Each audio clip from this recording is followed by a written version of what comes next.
पिछले एपिसोड में हमारा हीरो और हीरोइन दोनों लाइब्रेरी आए होते हैं, जहाँ पर हमारी हीरोइन और हीरो अब घर जाने वाले होते हैं। वो दोनों बातें कर रहे होते हैं आपस में कि हमें क्या पसंद है और क्या नहीं। लारी कहती है कि मुझे चॉकलेट और आइसक्रीम, और चॉकलेट केक तो वाव मुझे बहुत ज़्यादा पसंद है। जहाँ पर हमारा हीरो कहता है कि जैसा कि मैंने तुमसे कहा था कि मेरी कोई पसंद नहीं है खाने के मामले में, मुझे जो मिलता है मैं वो खा लेता हूँ। और हमारी हीरोइन उससे पूछती है कि तुम्हें आज की लाइब्रेरी वाली डेट कैसी लगी। जहाँ पर ड्यूक उससे कहता है कि हाँ ये काफ़ी यूनिक डेट थी। और लारी कहती है कि तो फिर हम अगली डेट में किसी केक शॉप पे या फिर चॉकलेट शॉप पे जाके करेंगे। हाँ। और वहाँ पर अजरान कहता है कि केक के और चॉकलेट के साथ आइसक्रीम कैसी रहेगी। ओह तुमने तो मेरे मुंह की बात ही छीन ली। और हमारी हीरोइन को कोई आवाज़ देता है लारिया, जहाँ पर वो दोनों पलट के देखते हैं और हमारी हीरोइन के चेहरे का रंग मिजाज कुछ बिगड़ जाते हैं, क्योंकि वो हमारी हीरोइन का भाई ने उसको आवाज़ दी थी जिसका नाम रॉयन है। और वो हमारी हीरोइन से कहता है काफ़ी दिन के बाद, हाँ छोटी बहन काफ़ी खुश लग रही हो तुम।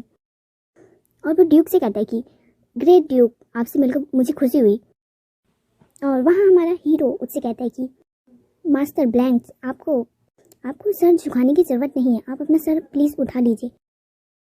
और वहाँ हमारी हीरोइन मन ही मन में बहुत ज़्यादा डर चुकी है और वो सोच रही है कि ये यहाँ पर क्यों है, रियान यहाँ क्या कर रहा है, कहीं ये अजरान से कुछ कहने तो नहीं आ रहा, कहीं कुछ गड़बड़ तो नहीं हो जाएगी, अगर उसने कुछ कह दिया ऐसा वैसा तो नहीं, अजरान को यहाँ नहीं होना चाहिए, मुझे उससे अकेले में बात करनी होगी।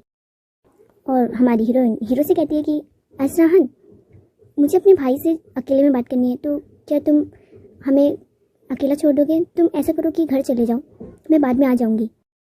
और वहाँ पर जो उसका भाई होता है ना, वो हमारे हीरो और हीरोइन को ही घूर रहा होता है लगातार, और जहाँ पर ड्यूक को लगता है कि कुछ गड़बड़ है तो वो उससे कहता है कि नहीं मैं भी तुम्हारे साथ रुकूंगा।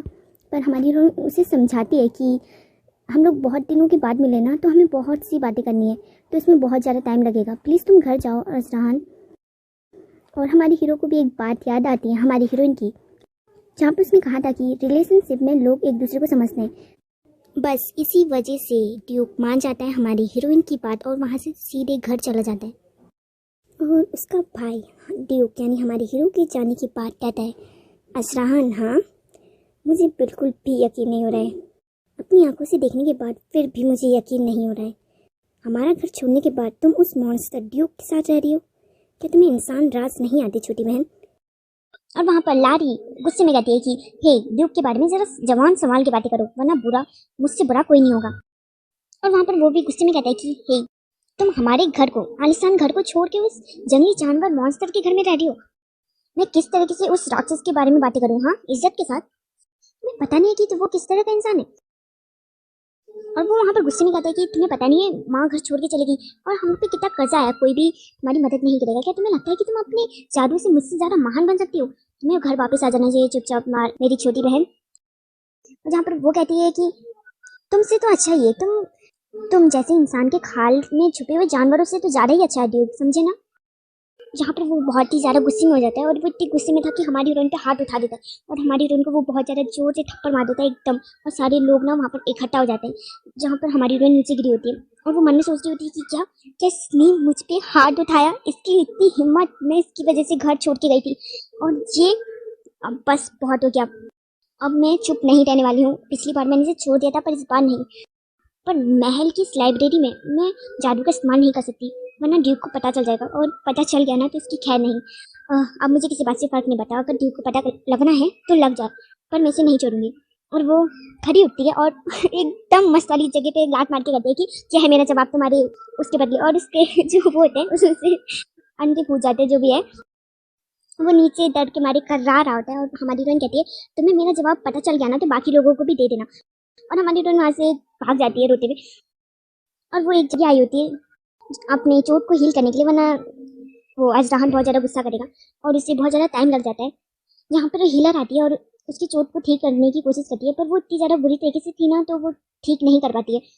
वो कहती है कि शायद तुम्हें इसके लिए और पैसे देने पड़ेंगे अगर तुम्हें और अच्छा रिजल्ट चाहिए तो, पर हमारी हीरोइन के पास पैसे नहीं थे। वो चुपचाप वहाँ से बाहर आ जाती है और रात हो चुकी होती है, जहाँ पे हमारी हीरोइन बस अकेले चल रही होती है और वो वही सोच रही होती है। और इसी बीच हमारी हीरोइन को कोई मिलता है और एक लड़की मिलती है हमारी हीरोइन को और ये लड़की वही थी जिसने हमारी हीरोइन को वो कपड़े बेचे, जहाँ पर बुटीक की मालकिन है ये वो उसी बुटीक की मालकिन है जहाँ से ड्यूक ने पूरा सामान खरीद लिया था। तो वो हमारी हीरोइन को पहचान जाती है और वो कहती है कि क्या मिस आप मेरे बुटीक में चलोगे एक बार फिर से, मैं आपके लिए बहुत अच्छी अच्छी चीज़ें दिखाऊंगी, मेरे पास अलग से सामान है, प्लीज़ मेरे साथ चलो। एक्चुअली ना वो ना हमारी हीरोइन की हालत देख के समझ चुकी है कि इसके साथ कुछ ना कुछ तो हुआ है और ये परेशान है। तो वो हमारी हीरोइन को अपनी बुटीक लेके जाती है, जहाँ पर वो हमारी हीरोइन को इस तरह ड्रेसअप करती है कि उसकी चोट ना उसे दिखाई नहीं देती है किसी को भी। और वो कहती है कि अगर तुम इस तरह से ड्रेसअप करोगी और अपने बालों को खोल के बहुत अच्छी तरीके से तैयार होगी ना, तो तुम्हें कोई भी नहीं पहचानेगा कि तुम्हारे साथ क्या हुआ। और तुम चिंता मत करो, सब कुछ ठीक हो जाएगा। अभी तुम्हारा दिन अच्छा नहीं है, पर अगला दिन तुम्हारे लिए बहुत ज़्यादा अच्छा होगा। वो एक्चुअली हमारी हीरोइन को मोटिवेट करती है। हमारी हीरोइन भी उसे बताती है कि उसके साथ क्या क्या हुआ, और वो दोनों पार्टी करते हैं। वो हमारी हीरोइन को बहुत मोटिवेट करती है। वो हमारी हीरोइन से कहती है कि अभी तुम चिंता मत करो, अभी तुम्हारा बुरा वक्त चल रहा होगा, पर ज़रूर तुम्हारे साथ अच्छी चीज़ें भी होंगी। और हमारी हीरोइन भी उसकी बात को कहती है कि हाँ तुम सही हो। और वो हमारे हीरो यानी कि ड्यूक के पास घर वापस आती है, जहाँ पर बटलर कहते हैं कि ओ मिस आप कहाँ पर थी इतनी देर तक, मिस लारियत वापस आ गई, कोई जाके सर को बताइए, कोई जाके सर को बताओ। और सब लोग ना लगातार ना हमारी हीरोइन को ही ढूंढ रहे थे, सब लोग की हालत बहुत ज़्यादा खराब है। और हमारी हीरोइन कहती है कि क्या हो रहा है यहाँ पर, क्या सब लोग मुझे ढूंढ रहे थे।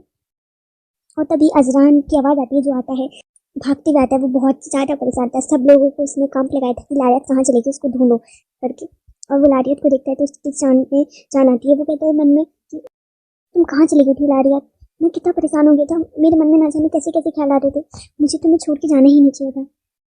और वहाँ पर हमारी हीरोइन को रियलाइज़ होता है, जो उसने कहा था कि उस लड़की ने कहा था कि तुम्हारा दिन अभी अच्छा नहीं है, पर जल्द ही तुम्हें वजह मिल जाएगी खुश होने की। और वो वजह अजराहन है मेरे लिए। सॉरी अजराहन, मैंने तुम्हें वेट कराया, सॉरी मुझे माफ़ कर दो। और हमारा हीरो से कहते हैं कि क्या तुम ठीक हो। हमारी हीरोइन कहती है कि हाँ हाँ मैं ठीक हूँ, मैं तो बस वो हम दोनों भाई बहन बहुत ही टाइम के बाद मिले ना, तो हम लोग बहुत ज़्यादा बातें कर रहे थे।